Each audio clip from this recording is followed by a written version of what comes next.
Hey guys, matatapos na yung ECQ and mukhang hindi pa rin makakabalik yung public transportation. Kaya malamang marami tayong makakasabay na bagong motorista o siklista sa daan.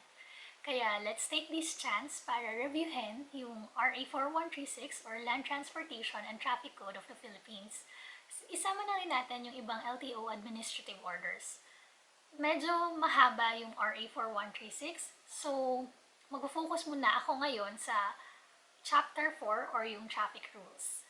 Let's start with speed limits. Magkaiba yung speed limits para sa mga cars and motorcycles versus sa mga trucks and buses.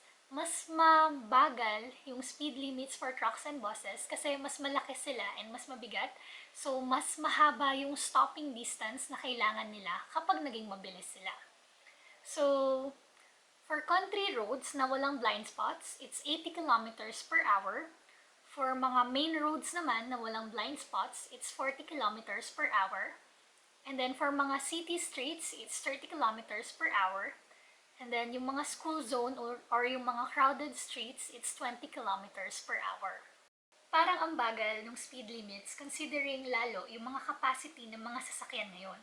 I guess this is because yung RA 4136 was actually written and approved noong 1964. So, it's almost 6 decades since nagawa yung batas. So, may mga provisions na kung iisipin mo ngayon is outdated na. For example, meron pang mga provisions dito kung saan ini-specify nila yung animal-drawn vehicles kagaya ng kalesa.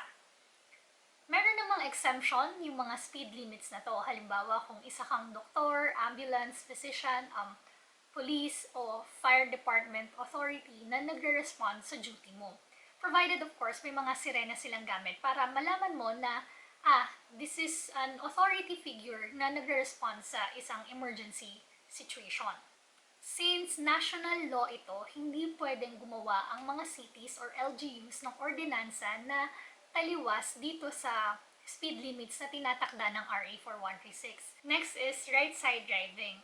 Basically, sinasabi lang nito na naka-keep right tayo kapag kung saan tayo pupunta, naka-keep right tayo lagi. Unlike sa ibang bansa, left side driving sila. Kagaya sa Thailand, left side sila. Nag-drive ako doon before, lagi ako nabubusinahan kasi lagi akong pumupwesto sa right side, which is dapat nasa left side ako. So, considered ako as counterflowing. Buti na lang, hindi ako na-aksidente. Next is overtaking. Sa left side ng sasakyan, tayo dapat nag-overtake.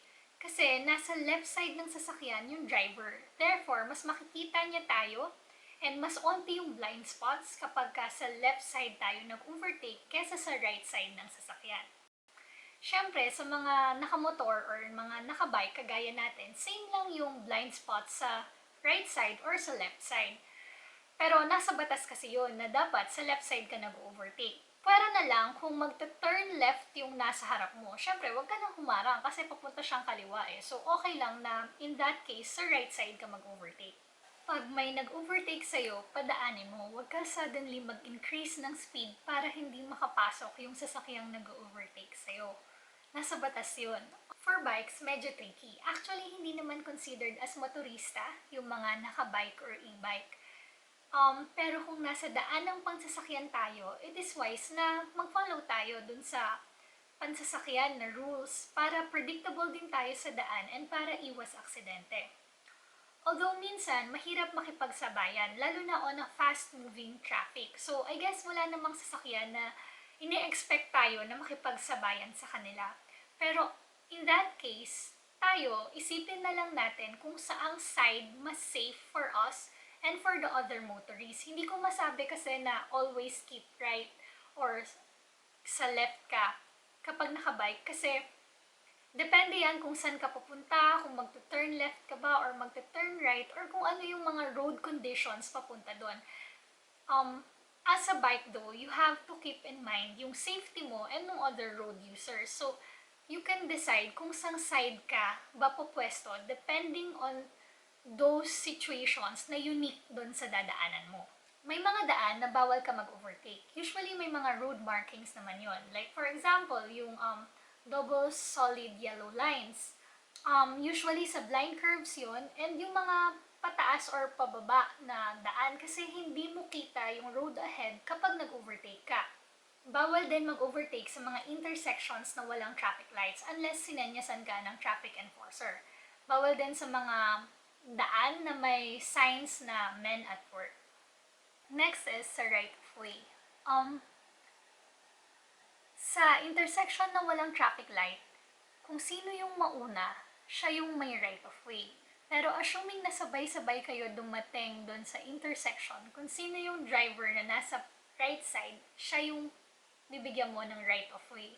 Siyempre, granted na laging may right of way ang mga police, ambulance, fire trucks na on duty. And malalaman mo naman na on duty sila again kapag naka-on yung siren nila.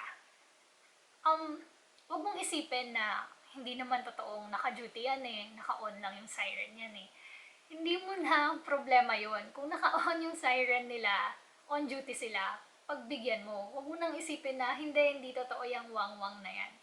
Okay. Granted din na you should always give way sa pedestrians, lalo na kung tumatawid sila sa pedestrian lane. Pero actually, kapag tumawid ang pedestrian sa hindi pedestrian lane, lalo na may flow of traffic, right of way talaga yun ng vehicle, base dun sa RA 4136. Pero for me, I always give way pa rin sa pedestrian kasi ayokong makipagpatentero and kasi syempre mas vulnerable ang pedestrian kesa sa vehicles. And also, kung change lane ka, mag-overtake ka, responsibilidad mo na magbigay ng signal. Either through your signal lights or kahit yung sa kamay, bababa mo yung window mo, tapos magsisenyas ka sa kamay. Pero basically, you need to tell others of what you're about to do kung maapektuhan sila nung sudden change in movement na gagawin mo. If magre-right ka, keep right. If magle-left ka, pumunta ka na dun sa left side. If diretso ka lang, sa center. Be aware kung nasang posisyon ka ng daan and kung saan yun papunta. Lalo na sa mga mandatory right and mandatory left turns. Lalo na sa stoplight. Kasi baka humarang ka. Mamaya nasa mandatory left turn ka, tas didiretso ka pala. Tapos naka-stop yung diretso, pero naka-go yung magle-left turn. So humaharang ka sa iba and nakaka-abala ka. So that's obstruction of traffic. Ganun din kung magpa-park ka. Huwag kang magpa-park sa intersection, sa no parking zone, sa pedestrian, crosswalks, sa private driveway, kasi magiging obstruction of traffic din yun. Next is yung iba pang mga bawal. Bawal yung hitching. So, bawal yung pagsabit sa jeep, yung top load, or even yung nakikita ko lately na bike na hinihila ng motor o kaya ng jeep. Bukod sa delikado, bawal din yun. Bawal yung mga sasakyan na nakaparada or umaandar sa sidewalk. Marami akong nakikita motor na dumadaan sa sidewalk pag traffic. Bawal yun. Syempre, bawal yung nakainom or yung nag-drugs. Bawal din yung haharang ka sa flow of traffic, whether magsasakay or magbababa ka lang ng pasahero or ng cargo. And kapag naka-aksidente ka, hindi mo tulungan yung biktima or hindi pwedeng umalis ka unless umalis ka para tumawag ng doktor na tutulong dun sa biktima or umalis ka kasi your own life is in danger because of the accident or na-report mo na sa authority yung nangyari. Yan yung ilang nakasaad sa RA 4136. Pero meron ding additional na batas kagaya nung anti-distracted driving law, which states na bawal natin gamitin yung phone natin or any entertainment device habang tumatakbo tayo or nagda-drive. Diba sinabi ko kanina na hindi considered na motorista ang bike? Pero kasama tayo dito sa anti-distracted driving law. Tayo mga bike and pedicab. So, actually, if nahuli tayo dito, is kailangan natin magbayad ng fine, and kung hindi tayo makabayad ng fine, is nakasaad sa batas na pwedeng i-confiscate yung sasakyan natin, yung bike natin, or yung pedicab natin, and pwede nilang ibenta kung hindi natin mababayaran yung fine. So, don't use your phone while riding or driving. Kung naka-GPS ka and hands-free, okay lang yun. Otherwise, mag-pull over ka muna and mag-stop kung may hinahanap ka na daan or kung sasagot ka ng phone.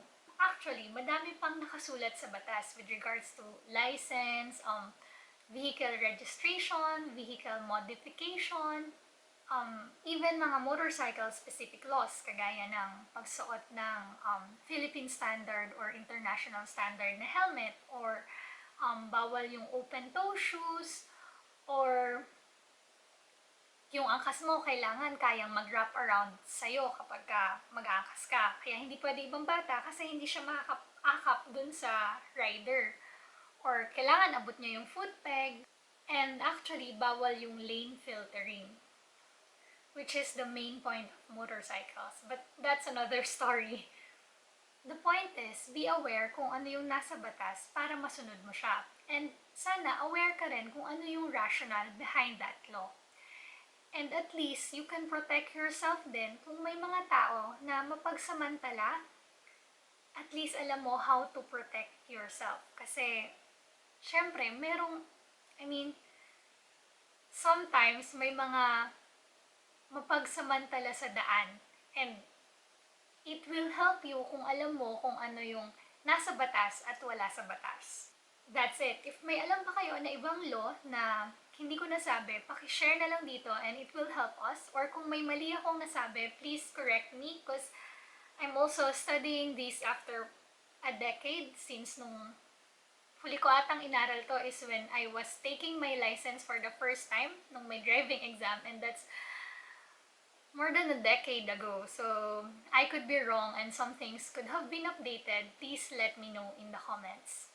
Ride responsibly, everyone, and keep safe. Lalagay ko rin yung link ng sources ko below. Basically, it's the official gazette of the Philippines and yung website ng LTO and MMDA.